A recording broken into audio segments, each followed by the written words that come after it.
Good morning. Welcome to our first Employment Live that is streamed to the HR Rebellion Facebook group. We're looking forward to you all joining us. My name is Sarah Potter and I am the founder and director of Peer Genius. We are going to be live for the next 20 to 30 minutes answering your employment law questions. So this isn't the Sarah Potter show. Oh, massive disappointment. That's a shame. That's such a shame. That'll be tomorrow. Yeah. So today we are joined with David Silito and Simon Robinson from Robinson Ralph Ltd. So hi guys. Hello. Hello, how are you? Good, thank you. Brilliant. So for today, our topic is 5 tips to prevent sexual harassment in the workplace. So over to you guys. So if I hand over to Simon, would you want to do your introduction to Robinson Ralph and your exclusive disclaimer as well for today? Yeah, firstly, I don't know why my camera's back to front, but it's really putting me off. It's not mirroring and I don't know how to fix it. So if I start moving my head, that's why, because I'm freaking myself out. Well, we know which side your best side. I don't really have, it's not turn around. Yes, turn around. Yes, so thank you, Sarah. So I'm Simon Robinson. Middle name's Albert Joseph. Albert after my dad, Joseph after both of my granddads. So Simon Albert Joseph Robinson. I am an employment solicitor for my sins. And Dave and I will be talking to you today about this, about sexual harassment. As we always say, this is not advice, so don't rely on this to make any decisions about what you're doing in your workforce. Please do take specific legal advice about any specific problem you've got. If you go to a tribunal and try and defend it on the basis if you watch the 20-minute webinar with Dave and Simon, you will lose. So there we go. So Dave, not specifically because you've mentioned us, but it's more the watching a webinar point, isn't it? Yeah, sorry, I'd hope that was obvious, but yeah, it is probably worth mentioning it. And this is David. Hello, yeah, so I'm David Silito, also a solicitor at Robinson Ralph. Been there for a couple of years now. Live in Leeds, from Stratford-on-Avon, and those are the only interesting things about me. And sometimes he rings me up just in the middle of the night crying, and he goes, "I just got to let you know, I've never been happier." Yeah. Yeah. Well, I don't know why you keep inputting those reminders for me to do that remotely on my phone, but. Well, we've worked together, haven't we, for about the past 2 years now. So our working relationship came about when we were doing the HR Director Network face-to-face, where we had a request from one of the HR directors say, actually, it'd be great if we could do an employment law update. And I thought, great, that means I'm going to have to source one of those really annoying lawyers that are going to put me to sleep. But luckily, I came across you guys, and it's been a really good working relationship, hasn't it? So I haven't nodded off on any of your sessions so far, so you're doing quite well. Literally the best feedback we've ever had. Yeah. So haven't nodded off yet. Yeah. The implication being it will happen. Okay. Anyway, thanks, Sarah. Hello, Facebook. So we're going to keep this pretty quick today. I think Sarah said after our last ones, the reviews were very, very positive, but they wished it could be done in half the time. So here we are, 45 minutes down to 20 minutes. We didn't take that personally. Maybe we should have done, but anyway. So okay. So we're talking about the top 5 tips to protect your business from sexual harassment or harassment claims. I don't know how I should pronounce that. I watch too much American TV, but pronounce it as you see fit. The Equality and Human Rights Commission guidance, which is called Preventing Sexual Harassment at Work, a guide for employers, is a reminder that under the Equality Act, not the Equalities Act, remember, the Equality Act 2010, that if employers don't take reasonable steps to prevent sexual harassment of workers by their colleagues, they will be legally responsible for such harassment. And the EHRC also reports that with 3/4 of people saying they have experienced sexual harassment at work, and the rest having witnessed harassment or supported others, and 68% of lesbian, gay, bisexual, and trans people being reporting being sexually harassed at work. No industry is exempt from this issue. Perhaps your individual workplace, you believe, is. But it is much more widespread than perhaps people would like to believe or admit. And the increase in remote working in response to COVID-19, which you may have heard about, it's been around for a bit. It's been kept pretty low key by the press, but in response to COVID-19 has also increased instances of online sexual harassment of women via platforms used by employers to facilitate remote working, such as Zoom and Teams and social media. And also, and Dave and I were discussing this yesterday, that there's blokes who chat women up even on things like LinkedIn, which I just find absolutely startling that they think, well, I don't know what they hope to achieve, but it's absolutely rife. And a survey by the charity Rights of Women found that video calling had eroded privacy and safety by bringing harassers into the victim's home environment, including their bedrooms where the cameras are obviously set up on the laptop.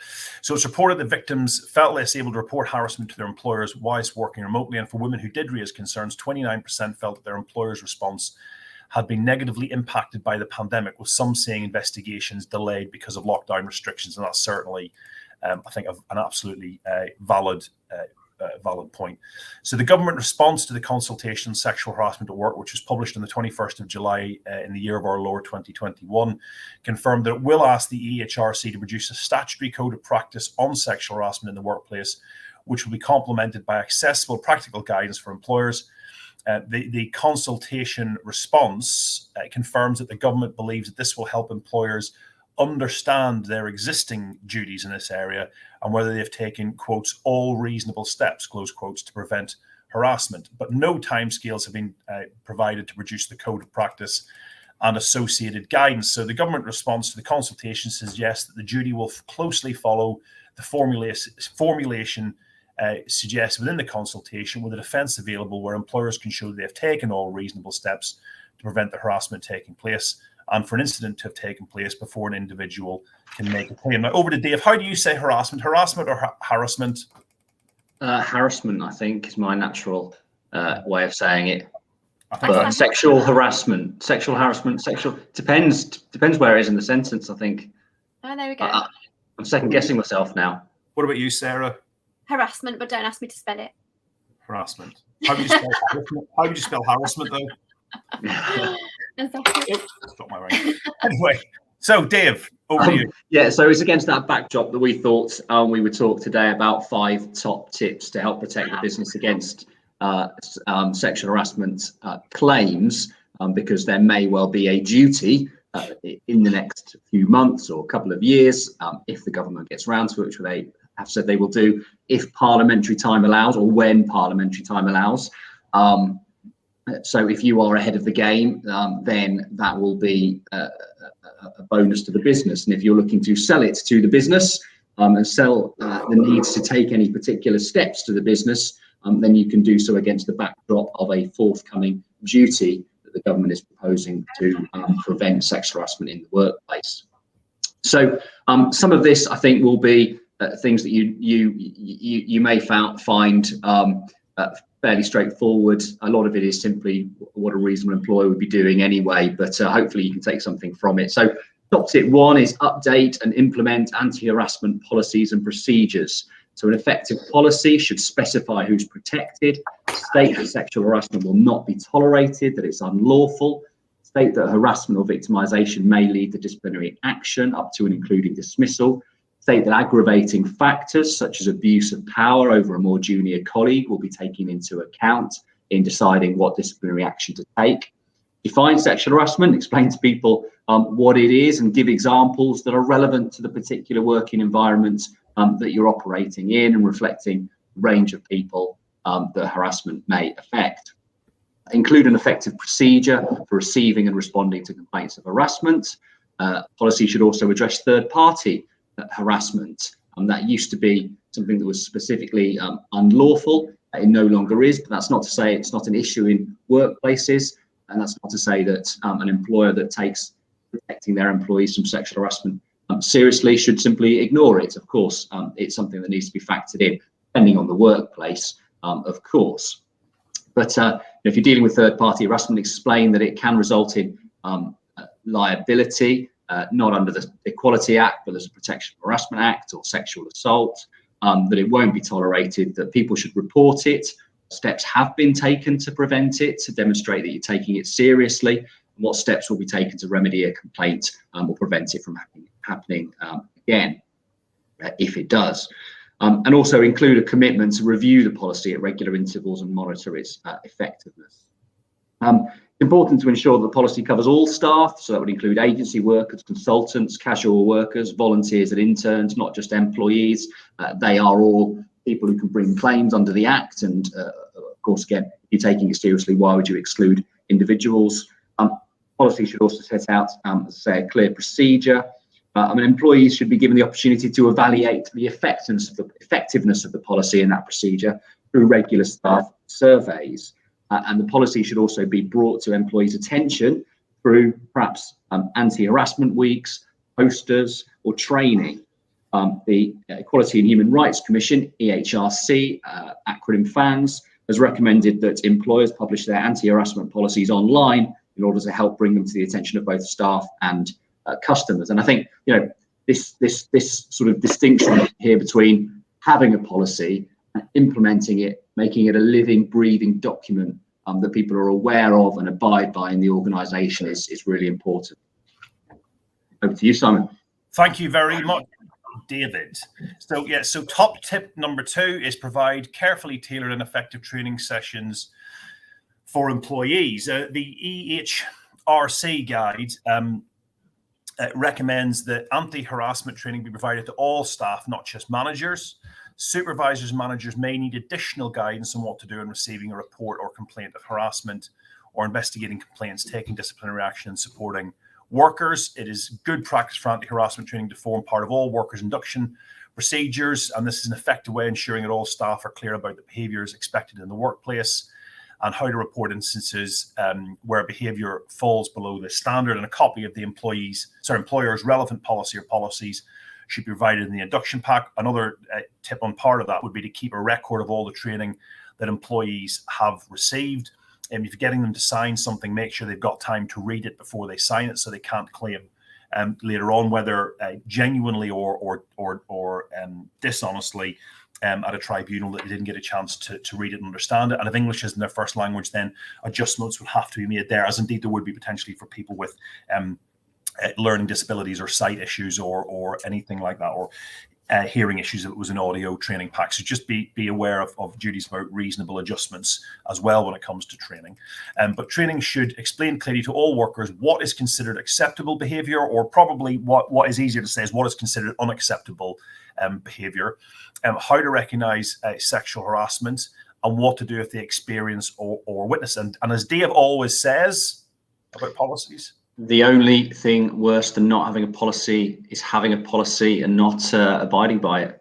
Absolutely right. So make sure that once you're putting these policies in place, that they do, as Dave says, become living and breathing documents that actually aren't something that are a nice to have. They're employees, managers, everyone in the business from top to bottom knows that the company will enforce that policy firmly but fairly.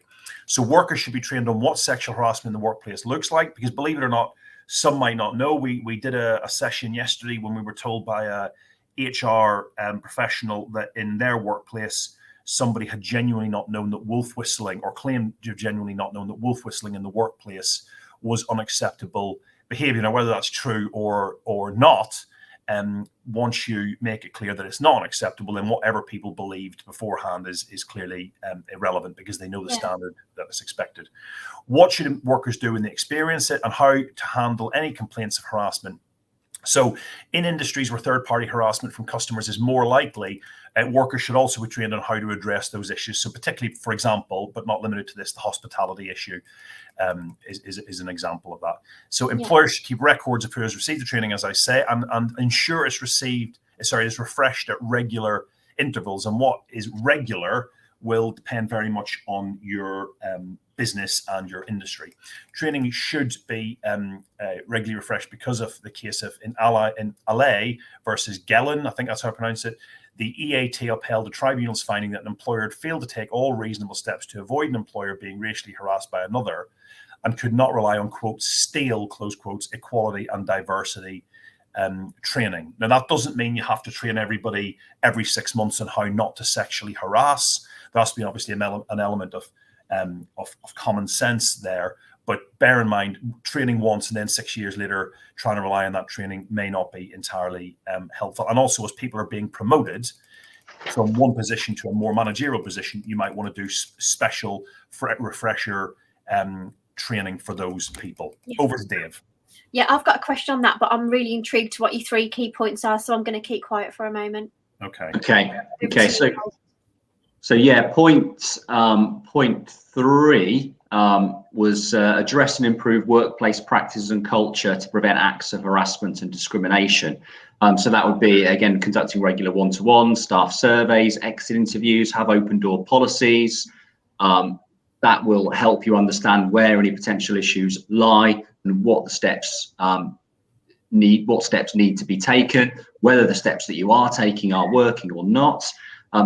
Make sure all workers are aware of how they can report sexual harassment and the policies that are in place. Reportedly, many victims of sexual harassment would rather simply leave their employer than report the harassment. And so consider asking open questions about experiences of harassment in leaver interviews to try and encourage people to share experiences. Consider factors that might increase the likelihood of sexual harassment and the steps that can be taken to minimize them. So, for example, where are power imbalances in play in the organization? Is there job insecurity for a particular group or a particular role? Which staff are working alone? Are customers drinking significant amounts of alcohol? Or is there a lack of diversity in the workforce? And the session we did yesterday, one of the people there was telling us about an incident that had happened in their workplace. It was hospitality industry, and a customer had attempted to sexually harass a cleaner whilst she was cleaning the toilet. So they responded to that. She was obviously not very happy about it and reacted very, very badly to it, had a panic attack. And they put in place measures so that cleaners would not be alone cleaning the male toilets anymore. So, I thought, well, one, that's a good step that helps that particular employee feel safe and secure. But it does demonstrate that an employer that proactively, actively, I suppose it's reactive in a way, but does consider ways that the environment can be improved. And that would be excellent evidence in an employment tribunal to say, well, look, we are an employer that does change our policies and practices where we become aware of situations where people are particularly at risk. So consider using a reporting system, perhaps an online or an independent telephone-based service that allows workers to raise an issue either anonymously or with their name. Of course, there are issues with raising concerns anonymously, and that it might make it harder to do something about it. But the information may still prove useful, particularly if a pattern becomes apparent. The Justice Project in their report found that employees want the following in order to increase their confidence and to report harassment. That's to be listened to, for the perpetrator to be held accountable, and to have choice, control, and a voice in the process when they do raise complaints. So employers should focus on addressing these barriers to reporting, both encourage victims to come forward and to make it clear to potential perpetrators such conduct is unacceptable and will be sanctioned. And by sanctioned, I don't mean approved of. I mean punished, of course. Yeah. So it can be useful to have a senior person within the organisation to monitor harassment issues. That might be a member of HR or the senior management team. The EHRC guide, not currently a statutory code, but the guide recommends that employers appoint workplace champions or guardians who are trained to provide support to individuals who've experienced harassment through the process of making a complaint. Don't call them sexual harassment champions. That could be taken the wrong way, but you get my general point. Good to you, Simon. Thanks very much. So tip 4 of our five tip webinar is complaints of harassment should be taken seriously, investigated and addressed in accordance with the workplace policy and procedures. So what to do when a workplace harassment complaint is made? Well, firstly, contrary to what you might see on Twitter, you don't instantly believe it. You've got to investigate it properly before you come to any kind of conclusion. That doesn't mean you approach from the basis of disbelieving the person who's making the report, but you don't approach from the basis of believing them either. You take it at face value and you investigate properly and fairly and fully. So act immediately to resolve the complaint, taking into account how the worker wants it to be resolved, or that might not stop it, because if a worker is saying there's acts of harassment, they might say they don't want it to go any further, but you might actually feel you've got no choice but to take it further. But you can take it into account, but you're not bound by what a worker wants in terms of resolution. You'd respect the confidentiality of all parties where possible. That may well be that you can't when it gets to a certain point, because the person who's being accused will want to know who's accusing them in case they can put forward a reason as to why that person is making an accusation, but respect it where possible. Protect the complainant from ongoing harassment or being victimized during an investigation or complaint. So, for example, you could have moved the alleged harasser to another team or site, and you should also protect witnesses to the alleged harassment as well. If a worker makes a complaint of harassment that may also be a criminal offence, you should speak to the individual about whether they want to report the matter to the police and support them with this if they go ahead. Only use confidentiality agreements, or known in the press as confidentiality clauses, or NDAs, or gagging clauses, or non-disclosure agreements. But obviously gagging clauses is what the press used to make them sound a bit more exciting, where it's lawful, necessary and appropriate to do so. Don't use them, we would advise, just to bury the problem, because all you're doing is kicking it into the long grass. Okay, back to Dave. Fab. Okay, so final one is don't just react after the event. So again, kind of continuing the theme, monitor the treatment of discrimination and harassment complaints within the organisation to ensure that those who report are not victimised. Settlement agreements are used in an appropriate way. Repeat offenders are dealt with appropriately. Question how much opportunity there should be in a workplace to be a repeat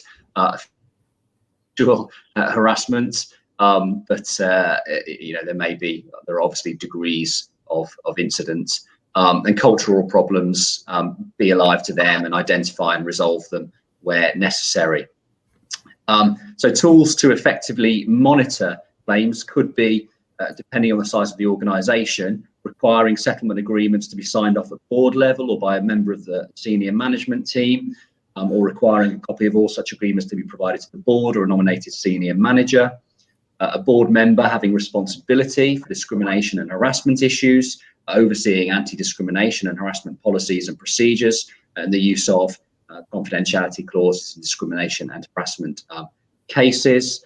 And that may come within the remit of the individual responsible for health and safety, because you know, it could easily be said that the obligation to provide a safe place of work extends to providing a place of work where people are protected from sexual harassment. And finally, keeping confidential records of the number of sexual harassment complaints made. Hopefully you won't need a massive filing cabinet or data stick for that. But you know, it's all about, I think, demonstrating that your employer that is aware of the possibility of issues and that you take them seriously and you try and resolve matters where they're appropriate. The leadership team should visibly set out and openly communicate a zero tolerance approach to harassment in the workplace. And that should be reflected in formal statements released by the leadership team, prominent on the organisation's intranet and website, brought to the attention of all employees and communicated to organisations that supply workers or services to the employer. And as Simon often says, it's you know, it's all very well and good having policies and making statements that you are a fair and reasonable employer, but if it comes down to it, and you've got the mega earning director who has committed an act of sexual harassment against a more junior employee, how are you going to view that?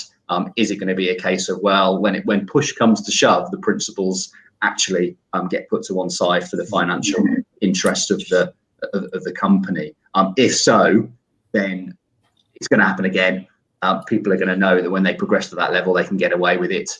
And you know, conversely, acting to punish that and taking appropriate action should send a very severe message that, you know, if more senior people can't get away with it, then nobody else can. Yeah. There we go. No, well, guys. Can I just say, Sarah, that I'm away for 2 weeks. So if anyone's got any queries about anything we've discussed today, or indeed any other employment law queries, can they contact Dave, please, at david.silito@robinsonralph.com, or call him on 07956 330 007. Brilliant. Bro, thank you. Well, we did it in 20 minutes. So well done, guys. Fab. Thanks so much. That was amazing. So the question I had was, if we're doing that investigation and the person that's accused just says, oh, it's just banter, is it the fact we'll have zero tolerance? Is it a cultural piece? I think there's a couple of issues on that. Most employment lawyers and HR professionals cringe whenever someone puts forward it's just banter as a defence.